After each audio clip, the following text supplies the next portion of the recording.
বাসা থেকে বের করে দিবে, রং করে নেওয়া লাগবে। তাছাড়া কি করতেছে দেখো, আল্লাহ আস্তাগফিরুল্লাহ। এখানে করছে এই যে এগুলো কি করছে, কি এগুলা রং খেলার নাম। দেখো দেখো দেখো দাদিমা, দেখো ওর হাত পাও কিভাবে মাখাচ্ছে গো। দেখো তোমার পাপা, দেখো ওর হাত পায়ে এত সুন্দর করে মাখছে। বাবা ওই ইয়ার উপর বসেন, এই যে আমার দিকে তাকান, ওই পাদানির উপর বসেন, পিছলা যাবে তো, ঠান্ডা লাগবে। হ্যাঁ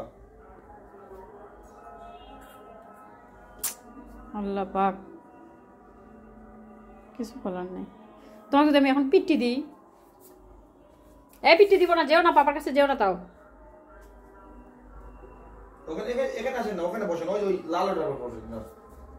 দেখে দাও কোনটা দোষ, দেখে দাও ওটা লাল হলে বুঝে যাবে। এখানে বসো, এই যে এটাতে মাখো, এটাতে মাখো, এটাতে মাখো। আমার পিঠে ব্যান পুড়ে গেল রে।